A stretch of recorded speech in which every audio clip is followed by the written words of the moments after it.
entramos en el último tema, que son las formas. Nosotros habíamos empezado con el barrio. En el barrio lo que nosotros nos preocupamos de tratar de encararlo a partir de la propia experiencia. No a partir de una cosa libresca, sino a partir de algo donde nosotros estamos involucrados. Es decir, hay lo que se llaman las ciencias naturales, digamos, ¿no? Este tema del sujeto y el objeto, hacerlo objeto, etc. Y hay otras que son las ciencias que más tienen que ver con nosotros, que son las ciencias sociales, en las cuales nosotros no podemos objetivar las cosas, sino relativamente, porque nosotros estamos involucrados. Y entonces tenemos que comprender comprender a partir de nuestra propia experiencia. Entonces quisimos hacer eso a partir del barrio. Entonces es nuestro barrio tratar de juntar los sentimientos que tenemos, la experiencia que tenemos con un conocimiento más profundo de eso. Después pasamos a identificar lugares. Dentro de ese barrio tratar de entender que tiene una composición y que hay algo que se llama lugar, que es como apreciado por las personas, o es la manera en que las personas viven ese barrio. Y ese lugar, a partir de ese lugar, nosotros dijimos, bueno, acá cómo habita la gente, cómo se habita ese lugar, que es cómo se habita en general todo, ¿no? Entonces, ¿qué tiene que ver esto de cómo habita la gente para entender la arquitectura? Perdón, pero tengo que dar ingreso a las personas. ¿Cómo se, digamos, cómo habita la gente? Esos lugares son en general la arquitectura. Entonces dijimos, hay prácticas sociales, porque el habitar no es una función, por lo tanto incluye ritos, incluye los mitos que tenemos, los mitos que vivimos, las identificaciones que nos hacen, la manera de entender, las aspiraciones, los sueños que tenemos, las experiencias previas que nos marcan, las relaciones que tenemos con los demás. Todo eso es el habitar, no es una función. Entonces, eso se puede estudiar a partir de ese concepto de decir prácticas sociales. O sea, ¿qué se hace entendido socialmente? Porque eso también tiene una historia, ¿no? Todas las prácticas sociales tienen una historia y por lo tanto tienen una manera particular de hacerse, que por eso son prácticas sociales, en cada lugar del planeta distinto. Tienen una historia, una experiencia colectiva alrededor de eso. Y ahora vemos, nosotros tenemos el barrio, tenemos el lugar, tenemos el habitar, y todo eso, ¿cómo se junta, digamos, con la arquitectura? Se junta con la arquitectura a partir de las formas. Nosotros, en definitiva, lo que hacemos son formas. Los arquitectos se puede decir que lo que hacemos son formas. Formas entendidas no como perfiles o como cosas, como dibujitos, sino incluyendo materiales, incluyendo texturas, incluyendo todo lo que tiene que ver con esa cuestión formal, no entendido como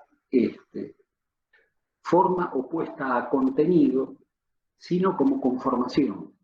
¿De qué manera los arquitectos conformamos? Entonces, ¿de qué manera son o cómo son esas formas que albergan esos habitares, esas prácticas sociales que hacen que se constituyan lugares, que se constituyan barrios? Entonces, ahora vamos a tratar en particular lo de forma. No porque la forma, porque esto es una cosa que también hemos charlado, no porque la forma sea autónoma y que tenga un desarrollo autónomo a los demás y que la forma tiene en sí misma, tiene una progresión, una historia, etcétera, etcétera, sino porque es específica. No es autónoma, pero sí es específica. Es decir, está relacionada, está vinculada con el habitar, está vinculada con experiencias, con historias, etc. Pero es específica, tiene una especificidad como para que la podamos estudiar. Tenemos que estudiar la especificidad de la forma. Y con eso de la forma nosotros cerramos una especie de circuito para comprender un poco mejor esto que constituye la arquitectura. Es decir, como si hubiéramos diseccionado la rana y ahora la volvemos a juntar, ¿no? O sea, es un circuito de comprensión. El lugar no existe aislado, el barrio no existe aislado, el habitar no existe aislado y la forma no existe aislada. No hay nada que sea autónomo, están vinculados. Nosotros inventamos estos conceptos como para poder comprender mejor ese fenómeno global que es la arquitectura. Entonces, vamos a estudiar las formas.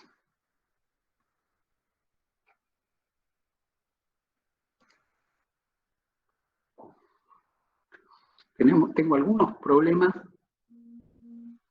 con la traducción del PowerPoint a las presentaciones acá con Google, pero vamos a tratar de superarlo. O sea, hay distintas formas, ¿no? Ustedes ven, estas son obras famosas de arquitectura y que tienen formas distintas.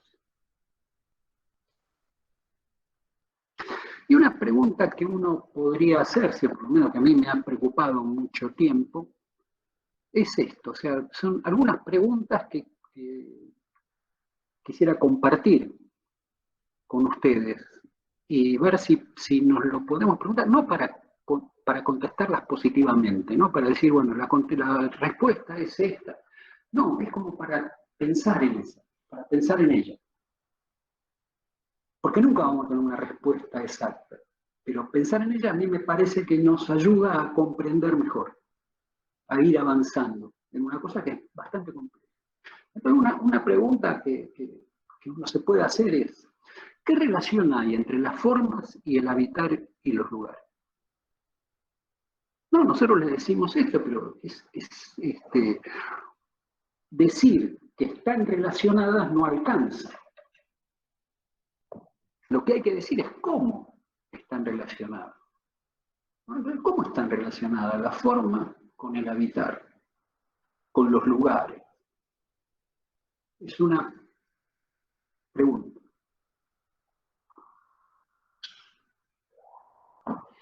¿Qué hace unas formas preferibles a otras? ¿Por qué nosotros preferimos unas formas a otras? Si nos parece esto está bueno, aquello más o menos, aquello no me gusta, o aquello no es un desastre.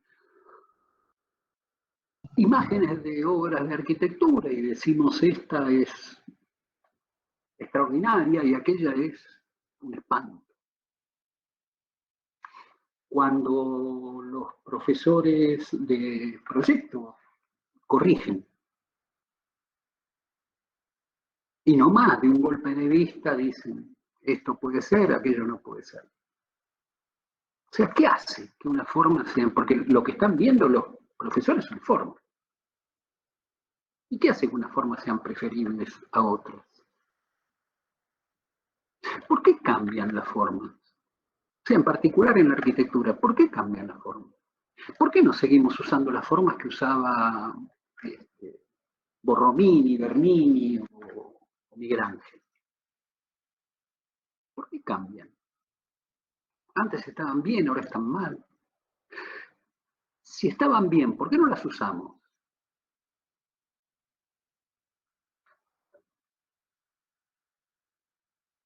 Y la que junta todo esto es, ¿qué sentido tienen las formas? ¿Tienen sentido las formas?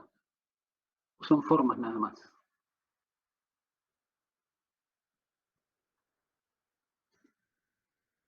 Estas son las preguntas que yo me hago y los invito a tratar de pensar, ¿no? Pensar en ellas.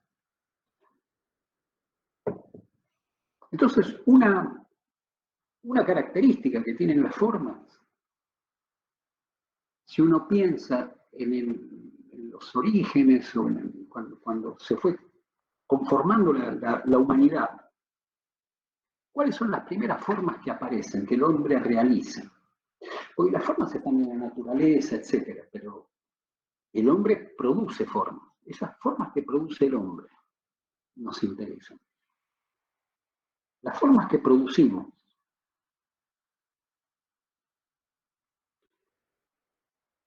¿por qué son de esa manera? Entonces, una primera reflexión que nosotros podemos hacer es cómo fue en el origen, cómo fueron en el origen esas formas. Entonces, lo primero que hace el hombre, o sea, la forma, lo primero que construye, entre comillas, son enormes monumentos y tumbas. Son lo que hacen. Esto es Stonehenge, un lugar famoso de una cantidad de meniles, ¿no? O sea, de piedras ordenadas, aparentemente para ritos, no se sabe bien para qué en realidad, para ritos, para estudiar el sol, las estrellas, que en definitiva es el movimiento de la Tierra, el movimiento de los astros, etc. Y todo esto que el hombre se pregunta y trata de hacer. Y la otra cosa que hacen también es que las formas ordenan el mundo. Es decir, el hombre está en un mundo natural que no le pertenece. ¿Cómo hace para apropiarse de ese mundo? ¿Cómo hace para apropiarse de un territorio? ¿Cómo hace para apropiarse de la tierra? Y doy la marca. Muchos animales marcan territorios. Y el hombre entre ellos también los marca. Una vez que se hace sedentario, digamos que deja de ser nómade, que empieza a cultivar, etc., también marca el territorio. Y lo marca con estas cosas. Y estas cosas, al marcarlo, lo marcan con su particular modo de ser, que es humanizar, hacer humano ese territorio. Entonces, lejos de tener un fin práctico, entre comillas, tiene un fin simbólico. Es decir, ordenan una cultura dentro de la tierra. Y la ordenan con estas cosas. Nosotros, nuestro pueblo, nuestro grupo, es capaz de hacer eso, esto, hace esto. Y después se reúne cada tanto en ese mismo lugar para celebrar esa comunión, esa comunidad.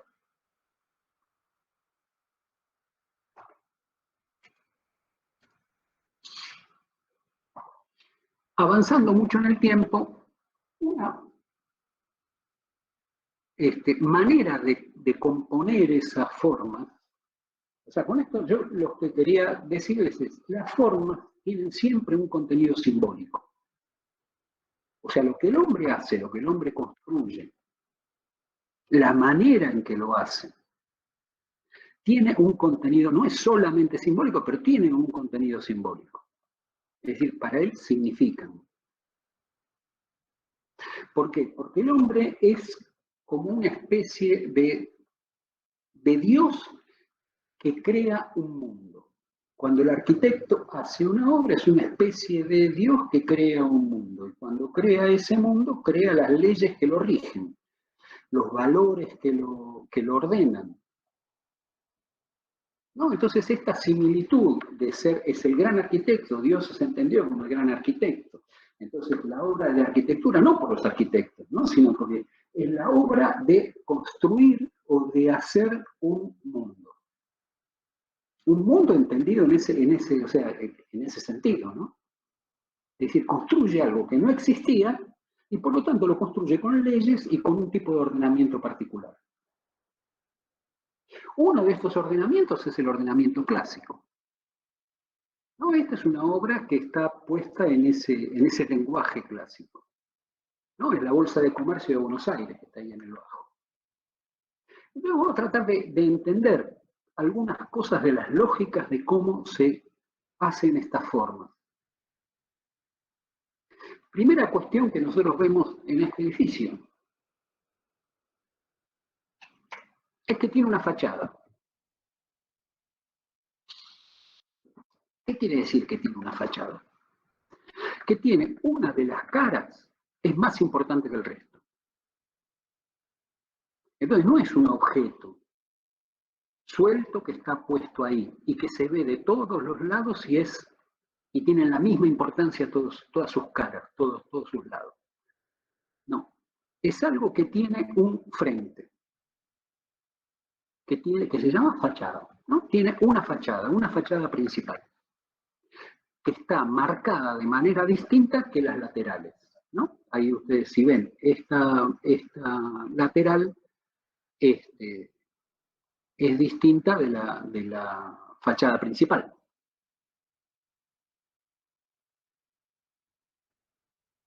Segunda cuestión.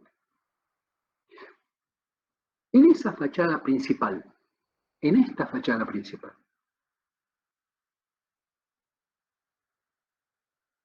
¿cómo está armada? Entonces lo que nosotros vemos es que hay algo que es mucho más llamativo que está puesto en el centro, ¿no? Es todo este motivo. Está puesto en el centro y los costados son más tranquilos.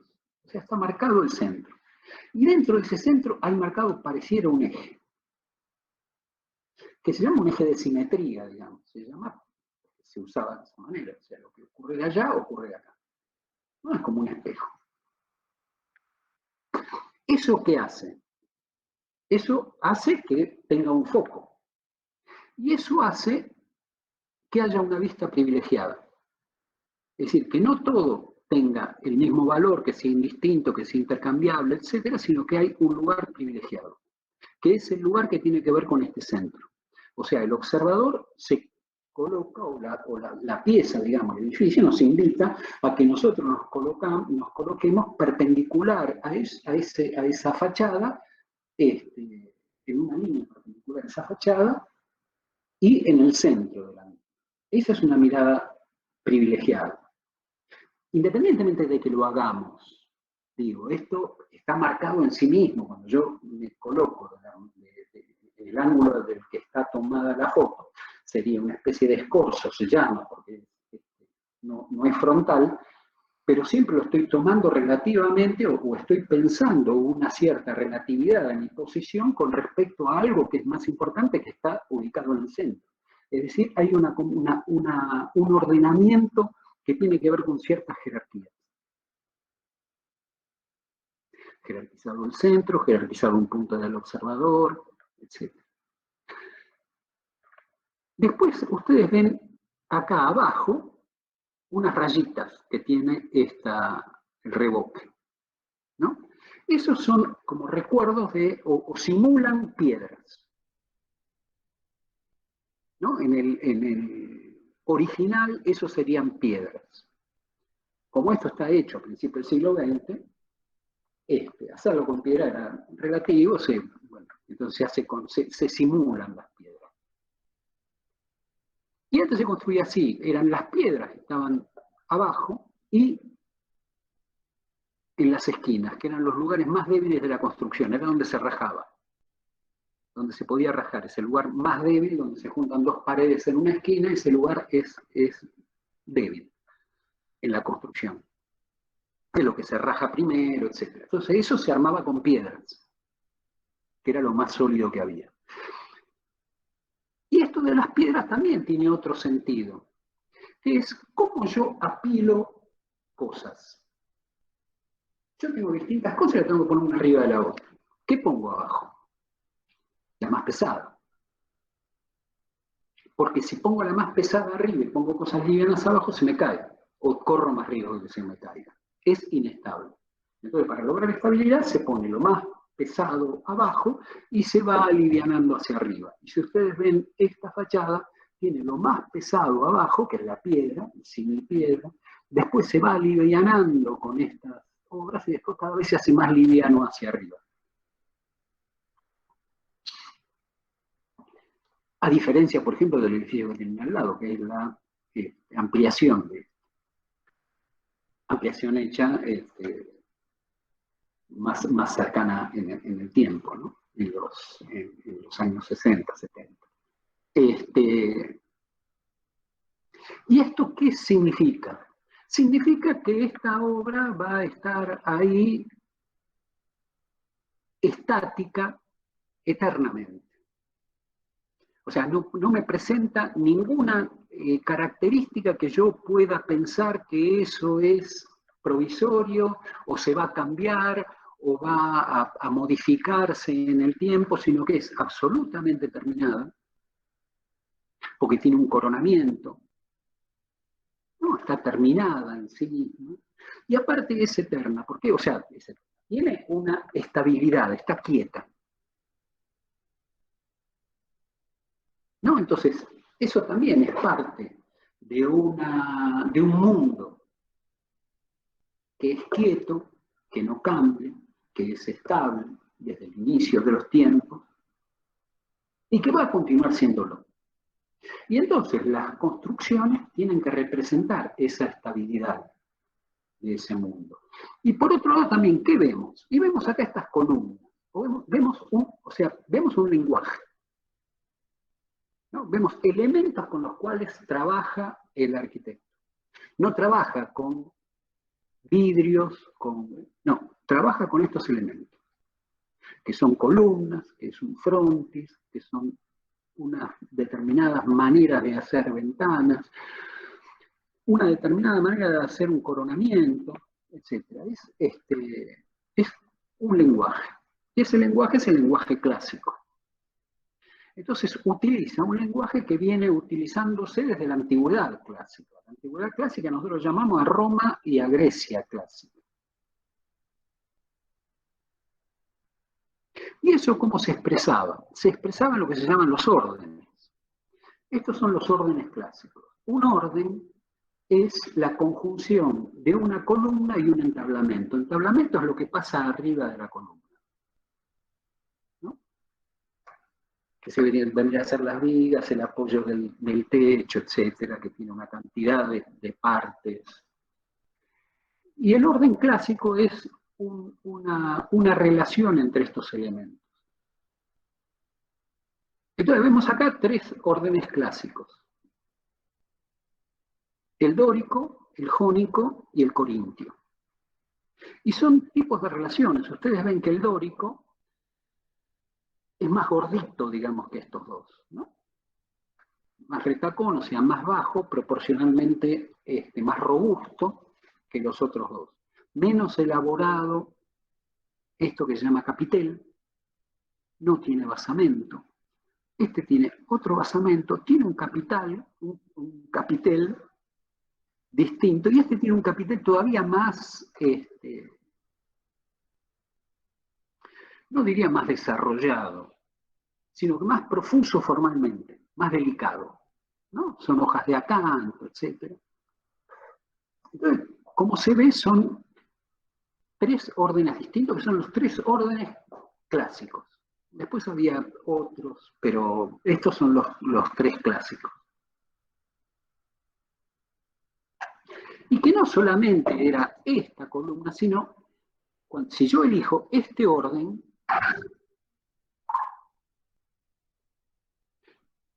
elijo un sistema de proporciones. Porque eso también me marcaba, o sea, el orden está compuesto por unas formas, que son esas formas, pero aparte unas proporciones que tienen que ver con el diámetro de la columna. Tantos diámetros de la columna constituyen la altura, o sea, definen la altura, definen la distancia entre las columnas, definen todo lo que pasa acá arriba, porque todo es proporcional a eso. Otro sistema de proporciones es el jónico, que también parte de la columna, pero que parte del diámetro de la columna, pero tiene otra relación con las distancias entre las columnas, porque toda una columna al lado de la otra, la distancia es también una relación de ese diámetro, etc. O sea, una cosa muy pautada que se conoce como órdenes clásicos. Y entonces los arquitectos construían a partir de manejar estos órdenes clásicos. Y esos órdenes clásicos presentaban un mundo con estas características. Un mundo que tiene que ver con una historia, tiene que ver con un pasado que se glorifica. Queremos ser como eran los romanos, queremos ser como eran los griegos, porque somos hijos de los griegos, hijos de los romanos, etcétera, etcétera, y seguimos manteniendo esa tradición, y por lo tanto somos la cultura universal que merece, etcétera, todo. Y eso impone una cantidad de cosas que tienen que ver con eso, con la persistencia, con la continuidad, con la historia, con que eso no se modifica, porque si es igual que hace 2000 años, bueno, evidentemente no se está promoviendo el cambio, sino que se está promoviendo la estabilidad, ¿no? Y ese era el mundo que se representaba, o por lo menos ese era el mundo que se veía en el orden clásico y que componía las ciudades, que constituía el ambiente donde la gente se movía, valoraba, etc. Hasta acá estamos.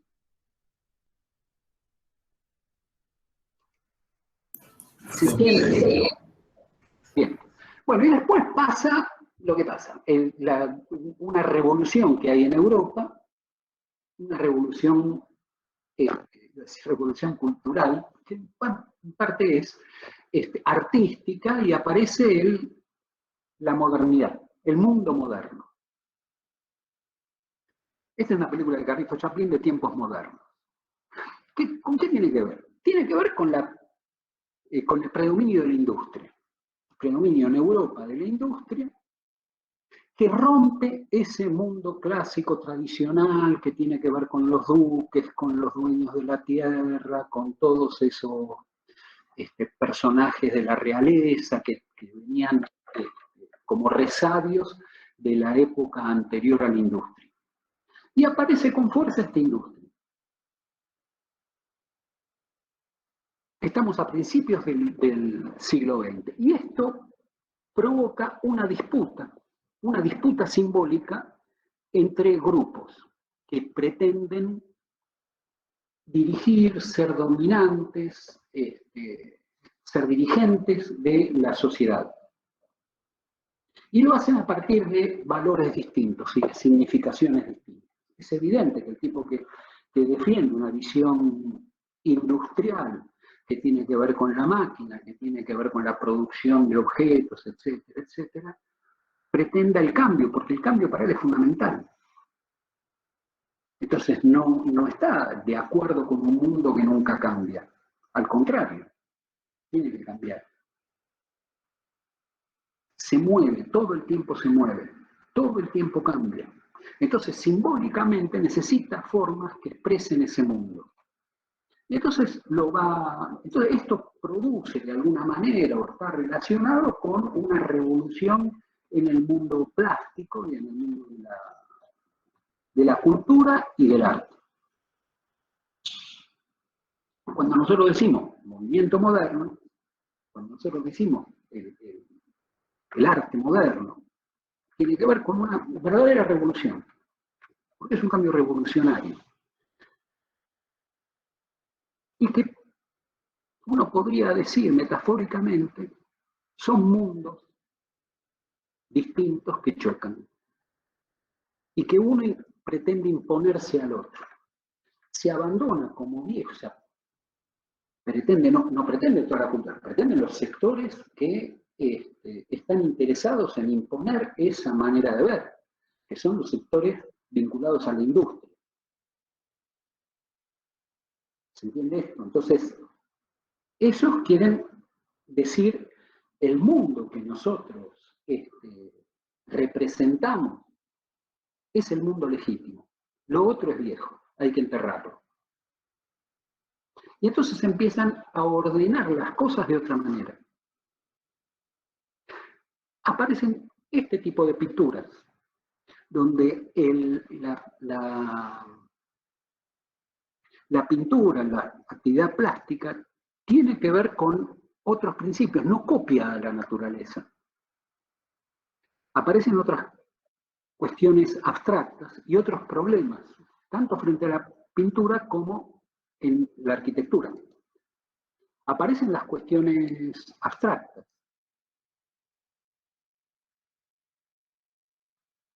¿no? Es decir, cómo se ordena una cantidad de colores sobre una superficie.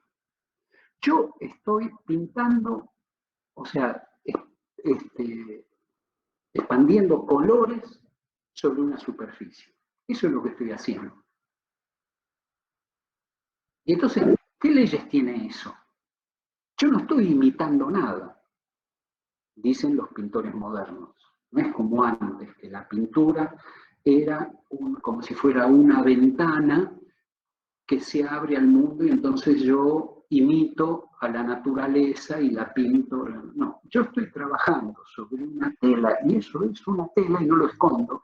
Y esto es una pintura en 2 dimensiones y no lo escondo, no estoy imitando nada. Y entonces eso tiene sus leyes, sí, tiene sus leyes. Entonces acá empiezan las discusiones. Cómo se ordenan, qué sentido tiene, cómo organizo eso. Entonces aparecen otros problemas. Primero, tengo esa superficie, tengo una superficie del cuadro. ¿Y esa superficie del cuadro tiene leyes o no tiene leyes? Sí. ¿La puedo encargar? Sí, porque ese cuadro, ese rectángulo que presenta el cuadro, tiene, en principio, ejes diagonales que parten de su misma forma. Es decir, lo que intenta la pintura, lo que intenta la arquitectura es lograr un lenguaje a partir de los materiales que utiliza y de la técnica que utiliza. No de introducir su temática a partir del afuera, es decir, de la naturaleza. No, no, es de lo que hago. Lo que hago es mi encuentro con una tela. ¿Qué pasa con mi encuentro con una tela? ¿Qué pasa cuando yo construyo con ladrillo, construyo con un sistema industrializado, construyo con esto? Entonces hablo del ladrillo, hablo del hormigón, hablo del hierro, hablo de eso, no hablo de las plantas. No hablo de la historia de la arquitectura, no imito otros materiales. ¿Se entiende? O sea, mi lenguaje parte de ahí. Entonces estudio eso que estoy interviniendo. Entonces estudio el plano. Y ese plano tiene, en el ojo, tiene su razón. Una es ese centro, o sea, todo el plano, aunque yo no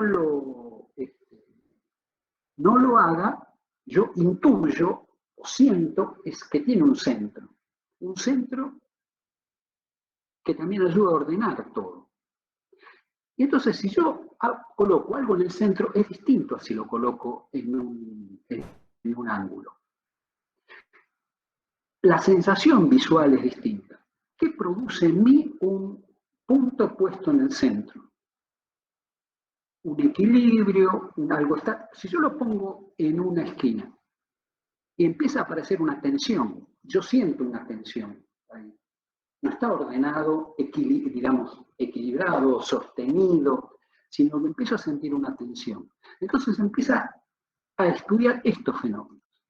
Y se empieza a estudiar fenómenos tan, si quieren, locos, como por ejemplo, lo que pesan los colores. Y entonces, ¿cómo compenso una forma que tiene un color con otra forma que tiene otro color?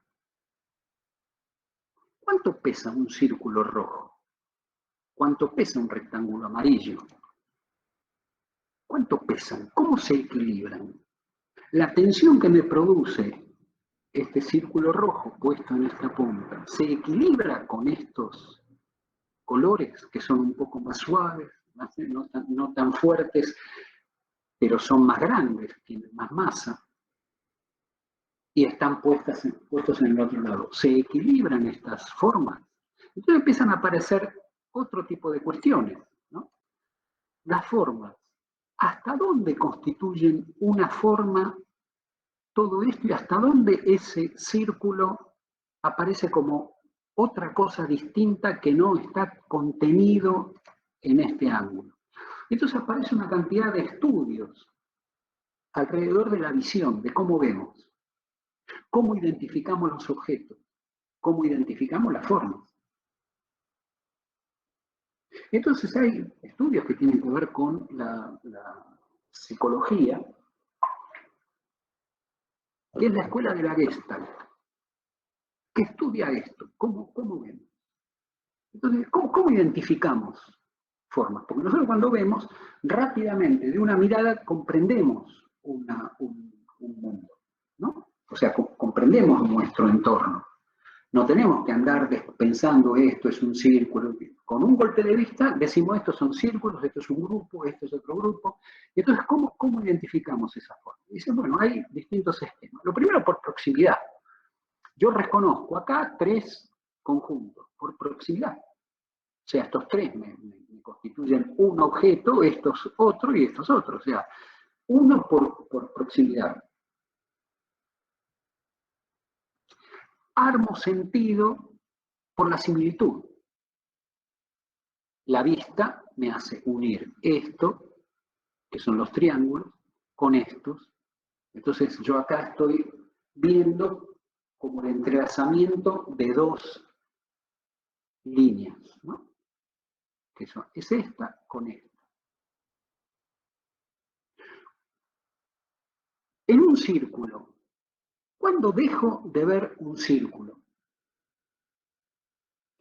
Es decir, este corte del círculo, cuando yo lo veo en un golpe de vista, eso lo considero cerrado.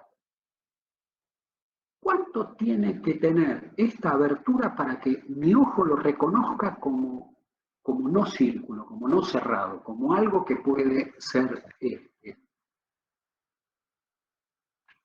invadido o llenado por algo? Dice, hay continuidades. Yo esto, pese a que no esté continuo, lo veo como continuo. Hay acá una continuidad cuando yo miro. ¿Cómo? ¿Cuándo esa continuidad se ve como tal y cuándo deja de verse? ¿A partir de qué? ¿Cómo funciona la simetría?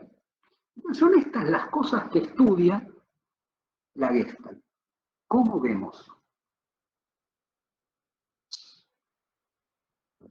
Esto se corresponde con un mundo distinto del clásico. O sea, son problemas que enfrentan, problemas distintos de lo que enfrentaba el clásico.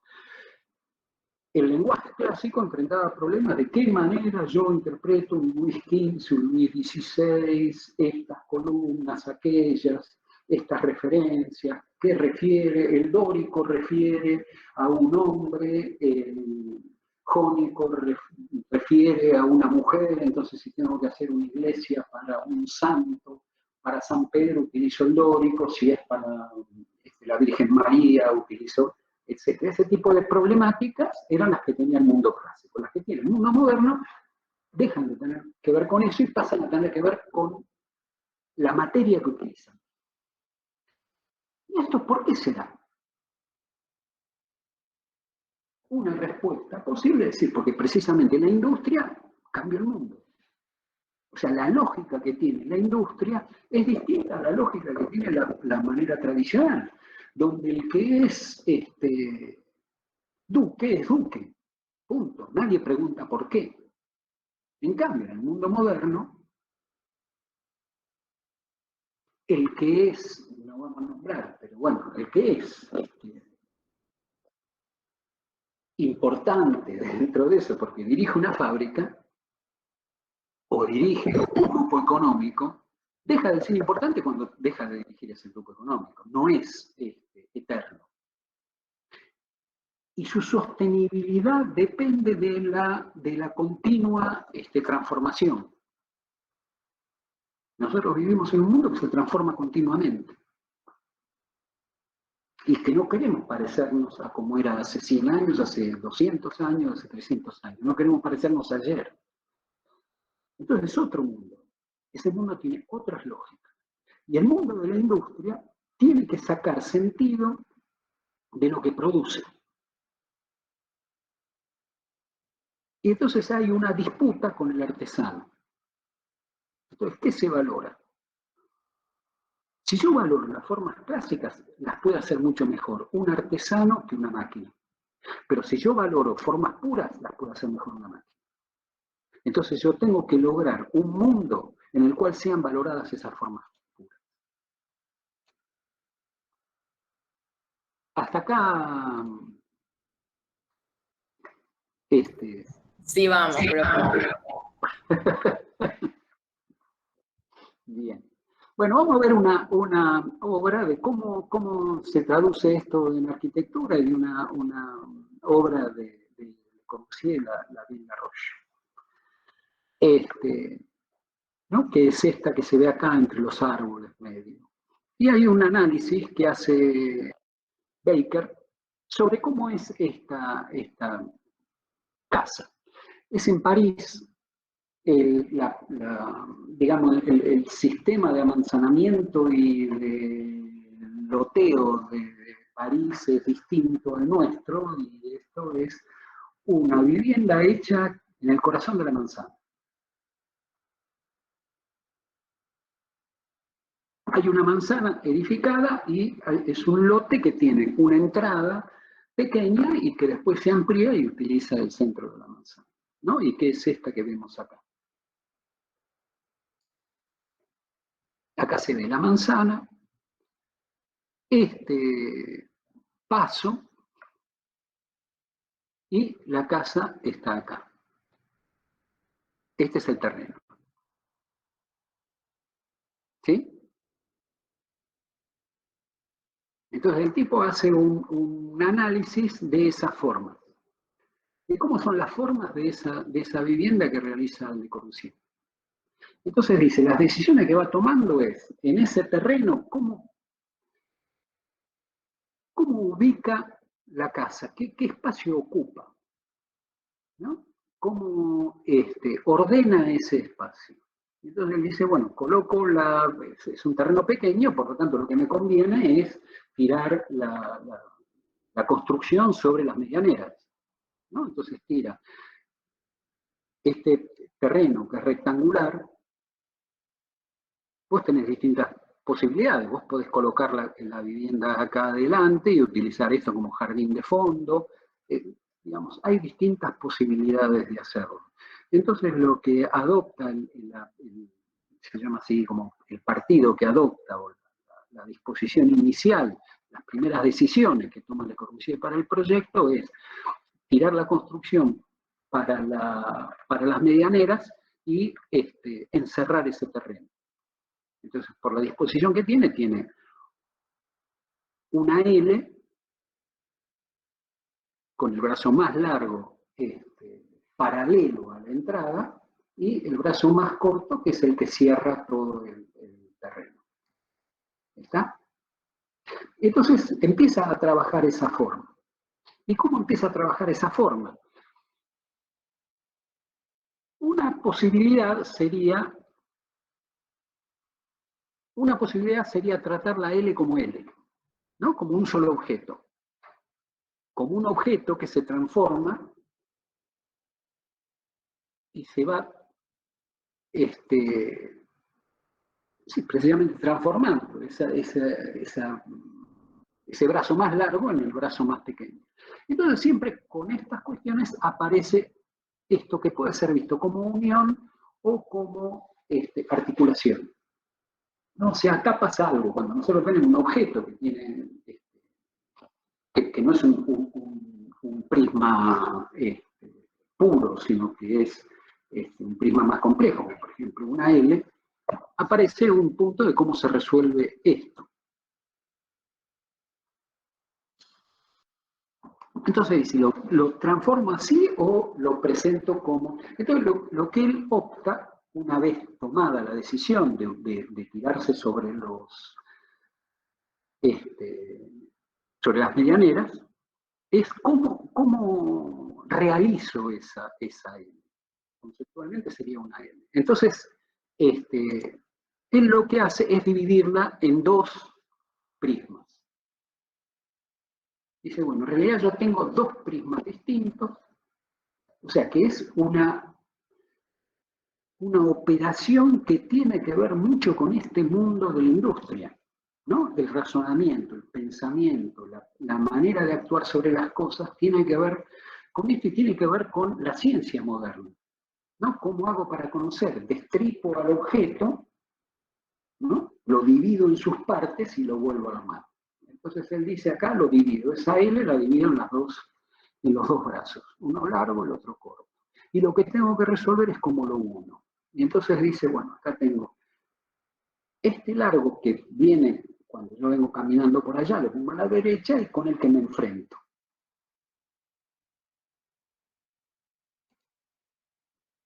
Y entonces, ¿cómo hago? Y bueno, los identifico, los hago un poco distintos.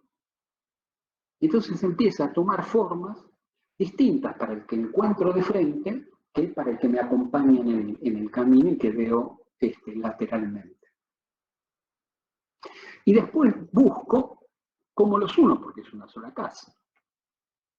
Y entonces viene esto que se llama articulación entre dos objetos, dos volúmenes. Cuando se juntan se llama una articulación. Es lo mismo que para nosotros el codo, ¿no? O sea, hay dos formas distintas que tienen que ver con el antebrazo. En el brazo tenemos el codo, que es una articulación, que articula dos cosas que son distintas. Y eso acá también lo hace. Entonces lo marca. Porque esa articulación, en vez de como era antes, que sería una L que se continúa, primero se divide en dos, tienen formas relativamente distintas y esa articulación retrocede. Como para marcarse, cuando yo vengo en una sombra que hace que esto se independice de esto. Porque yo cuando vengo caminando por acá y miro, todo esto se me empasta, se junta. Entonces retiro el volumen y me aparecen acá como, realmente yo lo veo como dos volúmenes. Este es uno, que termina acá, y este es otro, que es el que tengo de frente. ¿Sí? Entonces hace una articulación y pasa a tener tres cosas para resolver. Y es de esa manera como va resolviendo su objeto. Con esto lo que quiero indicarles es que hay una manera de actuar sobre las formas y una manera de definir las formas y de tomar decisiones formales que tienen que ver con el mundo, con cómo, o sea, si usted, por eso, la metáfora de Dios como arquitecto, yo creo que es interesante, como para, no para endiosar a los arquitectos, por favor, no es para eso, que ya tenemos el ego bastante grande, sino para entender lo que está sucediendo. ¿No? Entonces uno le atribuye a Dios la creación del mundo, sus leyes, etc. Y cuando un arquitecto realiza una obra, también crea un mundo. Un mundo en el que va a vivir gente, que va a ser, y que tiene sus leyes, tiene su lógica, tiene sus principios, tiene su orden. Entonces, ¿cuál es el orden? ¿Qué mundo crea? Y bueno, y eso es lo que trato de marcar y que tiene diferencia el mundo moderno con el mundo clásico. Y por lo tanto tiene el movimiento moderno y toda la arquitectura moderna, tiene lógicas distintas de las que tenía la arquitectura clásica. ¿Por qué? Porque responden a mundos que han cambiado. La misma Europa, en un momento, responde a un orden, a una lógica con sus sectores dirigentes, dominantes, etc. Y en otro momento tiene otra lógica con otros sectores dirigentes, con otros sectores dominantes y por lo tanto con un orden simbólico o una cantidad de preferencias formales, etcétera, que responden a ese nuevo orden que se impone. Y los artistas que aparecen dándole coherencia a ese nuevo orden, dándole sentido. En esta época, una decisión de muchos artistas es trabajar en las industrias, y aparece ahí el diseño industrial. Importantes artistas trabajan en la industria, trabajan para la industria, para mejorar el diseño de los objetos, porque aparece una disputa internacional, particularmente sobre las dos grandes potencias del momento, que son Alemania e Inglaterra, para ver cuál de los dos tiene los objetos más exportables del mundo y consigue mercados. Y en eso aparecen, o sea, mucha de la historia moderna que nosotros tenemos de la arquitectura tiene que ver con eso, con espionaje industrial, con fuerzas de los estados que ponen mucho capital en desarrollar una industria más eficaz y más atractiva, ¿no? De productos industriales más atractivos, etc. Y todo esto está marcado por ese inicio del movimiento moderno. Hay quienes cuentan el movimiento moderno como la inspiración de tres grandes hombres que de golpe se despertaron y dijeron, oh, qué feo que es esto, hagámoslo más lindo, y lo hicieron lindo. Atrás de eso, digamos, hay todo un entramado social, político, económico, etcétera, que hace que eso ocurra.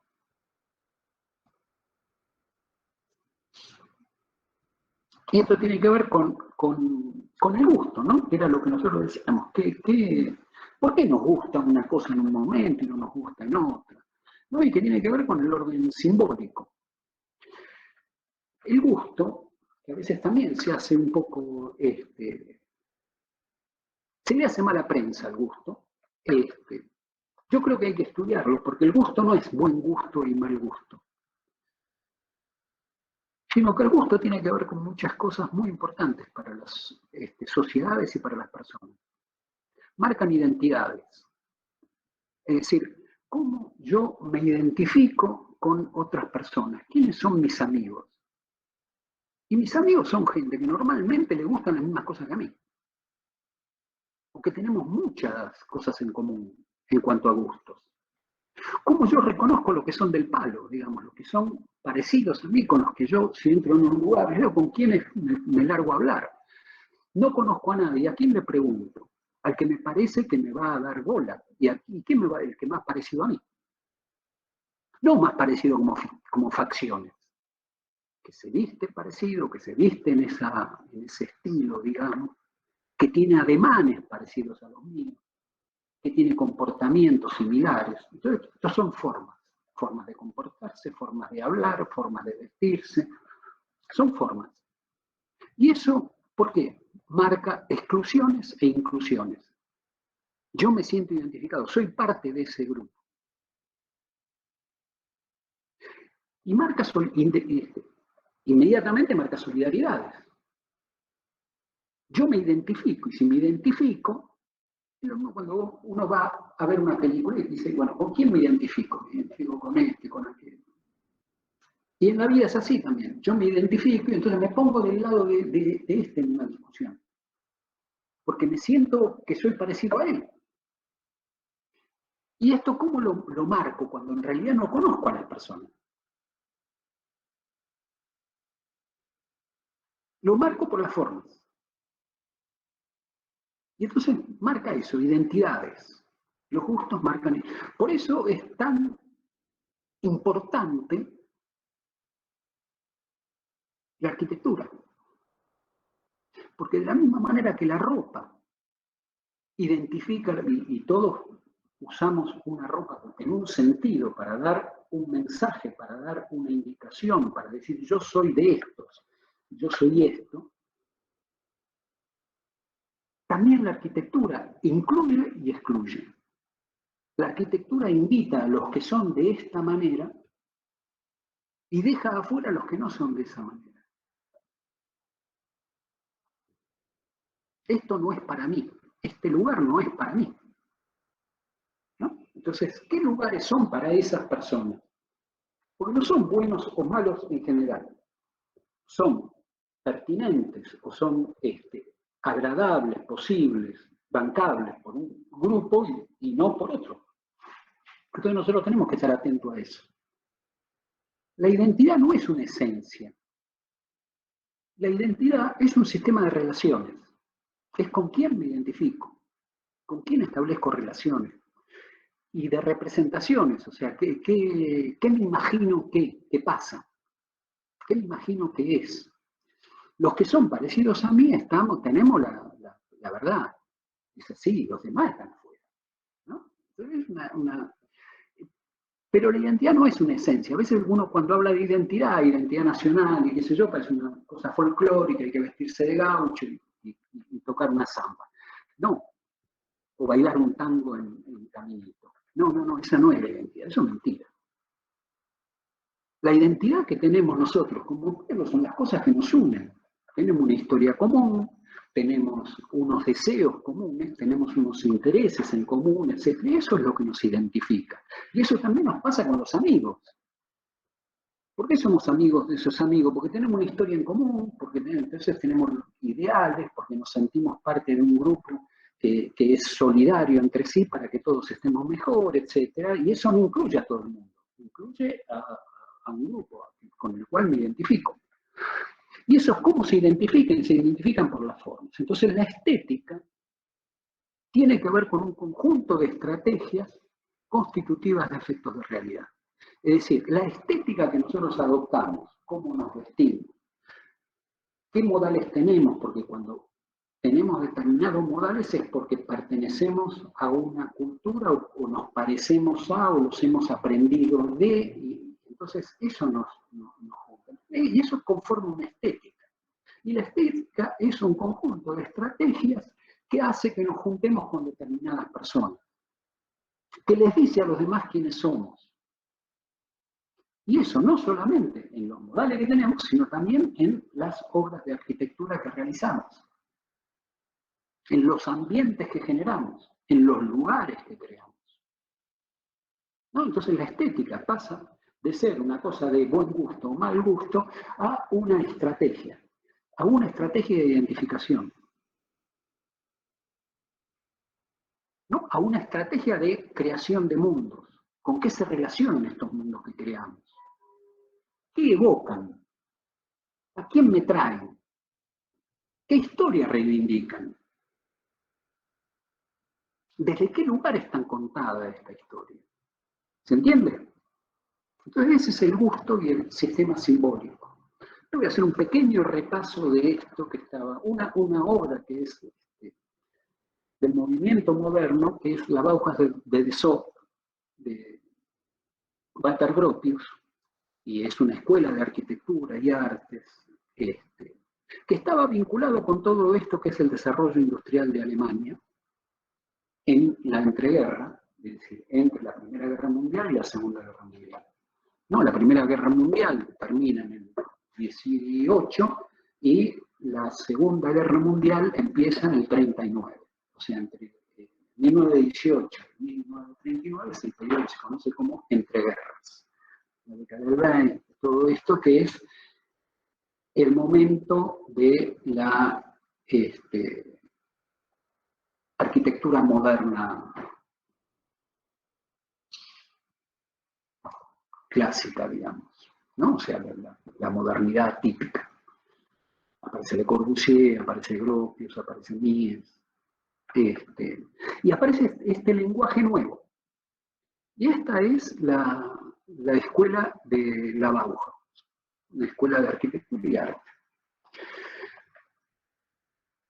Y es como especificadora de esos nuevos principios, es un enorme ejemplo, o sea, es una real obra de arte. ¿Cómo está hecha? Nosotros habíamos dicho cómo estaba hecha la obra clásica, entonces que tenía una fachada. ¿Esto tiene una fachada principal? No, no tiene una fachada principal. ¿Qué me está diciendo? ¿Me tengo que colocar de algún lugar para mirarla? No me puedo poner, no hay ningún lugar privilegiado para ver esta obra. De la única manera que la puedo entender, o a lo que me invita para poderla comprender y apropiarme visualmente de ella o experiencialmente de ella, es recorrerla. No tengo otro. Tengo que tener distintos puntos de vista y la voy recorriendo. ¿Y cómo está armada? Está armada por prismas. ¿No? Como decíamos, de la cuestión industrial y de cómo se mueve la industria. Por prismas. Y entonces aparece acá un juego de prismas. ¿Cómo se equilibran los pesos visuales de estos prismas? ¿Cómo se relacionan? ¿Cómo se arma un objeto complejo como es esto? Y entonces vemos una composición que tiene un objeto acá, que está puesto como si fuera apaisado, ¿no? Si yo estoy mirando de acá, como si fuera apaisado a lo largo, pero que está alivianado porque es de vidrio, ¿no? Entonces esto le quita peso. Es muy, muy potente porque es una masa muy, muy grande frente a lo demás, pero está alivianado porque es de vidrio. Esto que es más pequeño, tiene más masa, o sea, tiene más partes blancas, tiene más reboque y menos vidrio. Y entonces está puesto como de punta, ¿no? Y equilibra esto. Aquello está retirado y se utiliza como un nexo entre estos dos volúmenes principales, que son los que yo advierto cuando llego. No, hay dos volúmenes principales, uno puesto como acostado y el otro de punta. Y eso me genera una especie de patio, un lugar de recepción, y la forma que tiene ese lugar de recepción aparece como puente, que es en realidad ciertamente algo parecido a lo que es y que vincula estos dos, estas dos masas más potentes. Esto se continúa con un volumen bajo que despega el objeto que aparece atrás y que está puesto verticalmente. Aparece más alejado, puesto vertical, que son los dormitorios. Y que compensa de alguna manera el peso de esto o el sentido que tiene esto, que parece que funcionaría como una especie de hélice, ¿no? Que podría rotar.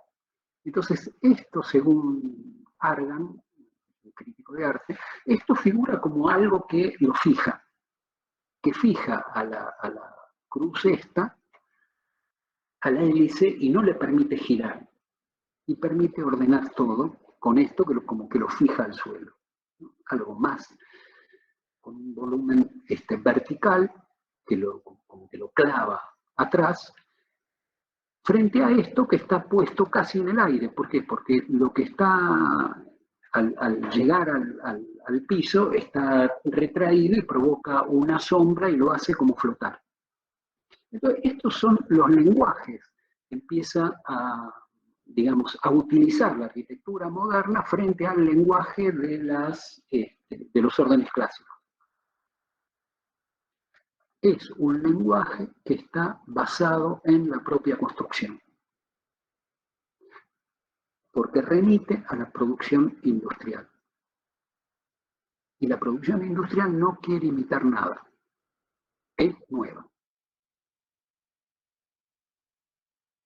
Después de la Segunda Guerra Mundial, entre guerras aparece ese tipo de lógica o de mundo. Después de la Segunda Guerra Mundial ocurren un montón de cosas, dentro de las cuales aparece con fuerza un cambio que es la aparición como gran potencia de Estados Unidos. Entonces la cultura artística y todo pasa de Europa a Estados Unidos. Y entonces aparecen también otras lógicas que tienen que ver relativamente con la industria. Estados Unidos claramente es un país industrial, de movida, pero que también tienen que ver con una disposición global. Y aparece de nuevo el monumento. Me parece la importancia del monumento. El monumento lo habían negado el movimiento moderno. Y aparecen estas obras monumentales, estos Nuicán, que se apoderan de alguna manera en un esfuerzo del mundo. Y eso. Más avanzado el tiempo aparece lo que se llama la posmodernidad, que es una puesta en crisis de la cultura norteamericana, por un lado, después de perder la guerra de Vietnam, de perder en Corea, etcétera. Es como que muchos dicen, bueno, volvamos a lo nuestro, metámonos de nuevo, pensemos en lo nuestro, no queremos soñar con ser nada, pero eso es una argumentación, y aparecen otras cuestiones que están en discusión, y aparece una problemática que mete Venturi, que es una casa de Venturi, que es la arquitectura entendida como lenguaje. No, o sea, la arquitectura comunica.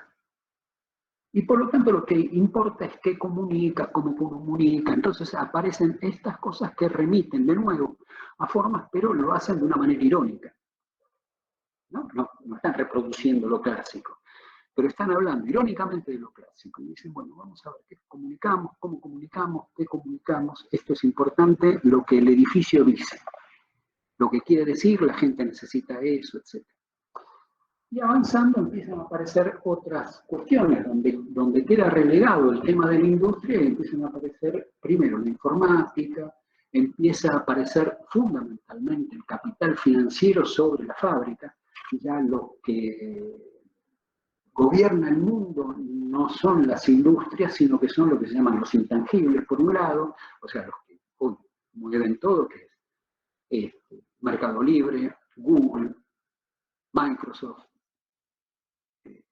ninguno produce ningún objeto. Entonces la lógica que ordena el mundo es otra. Entonces aparece esto de líneas, de energías, de ese tipo de cosas que empiezan a marcar la arquitectura. Por otro lado está lo que sería con la imagen fuerte, monumental de las grandes corporaciones y de la gran tecnología. ¿No? Este es un banco de Hong Kong de Foster. Y que genera un mundo adentro. ¿No? Un mundo que es tecnológico. Donde yo soy un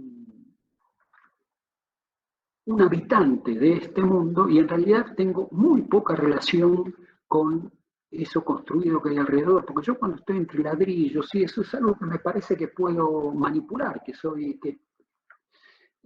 establezco una relación con ese entorno, que sé cómo se hace.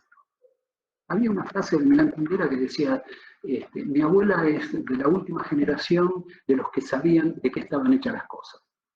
Nosotros estamos en una generación que ya no sabemos cómo están hechas las cosas, no tenemos idea. Hoy, vos antes ibas con el auto, se paraba el auto, levantaba el capó y miraba a ver qué. Ahora tenés que buscar una computadora, es imposible. Si no, es decir, no tenemos la más mínima idea. Y eso está llevado no solamente al auto o a cosas utilitarias, sino al mismo habitar. ¿No? Es decir, ¿quién puede reparar algo acá? ¿Alguno de estos tipos que están dando vueltas por ahí? No, es imposible. Entonces estamos en el mundo de otro, estamos en un entorno que está generado por grandes corporaciones. Y nosotros podemos intercambiar con esos objetos muy poco, no los podemos hacer nuestros. Entonces ese es otro mundo que aparece como de la gran tecnología, de la alta tecnología, high-tech. Y aparecen los otros, yo he visto una mediateca de Sendai que tienen que ver con, no con objetos matéricos, sino con energías. ¿No?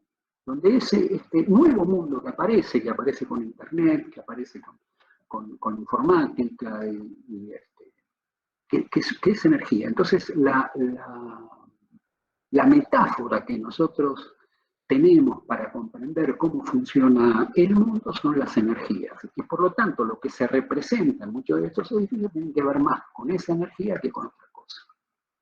Pero por otro lado, hay otra cuestión que nos identifica más. Nosotros hablamos mucho de Europa y volvemos a América Latina. En América Latina tenemos, yo creo, diferencias fundamentales. Vivimos en otro mundo. Para mí está clarísimo que vivimos en otro mundo y entonces tenemos otro tipo de experiencia. Y acá tenemos algunas obras que me parece que identifican en general como un sentir, una experiencia nuestra que tiene que ver más con la materia. No estamos en las energías, algunos pueden ser en las grandes ciudades, en algunos núcleos, pero en general América Latina no tiene esa vivencia, sino que tiene una relación muy directa con la materia. Estamos muy involucrados con la materia. Esto es una obra de Salmona, también hecha con ladrillos. Son hermosas obras, pero con otro tipo de materialidad y por lo tanto presentan otros mundos. Mundos que tienen que ver más con la tierra, que tienen que ver más con el lugar donde estamos, que tienen que ver más con la mano de obra. Es decir, cuando yo veo ladrillo, veo algo hecho por humanos, no por máquinas. ¿No? O sea, es lo que simboliza, por lo menos para mí. Y creo que todos estos trabajos que tienen que ver con eso, tienen que ver con una producción que me la hace más humana.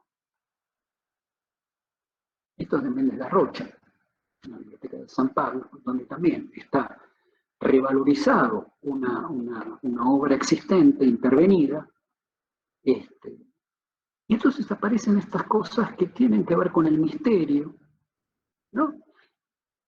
Estos planos que se van superponiendo y apareciendo por detrás de ventanas, de huecos, etcétera, y que van marcando algo de sentimiento de misterio, donde no está todo dicho, todo resuelto, no es todo racional, sino que hay algo que está ahí que que nos excede como humanos. Y además está esa obra humana y está la materia, está la madre tierra, de alguna manera.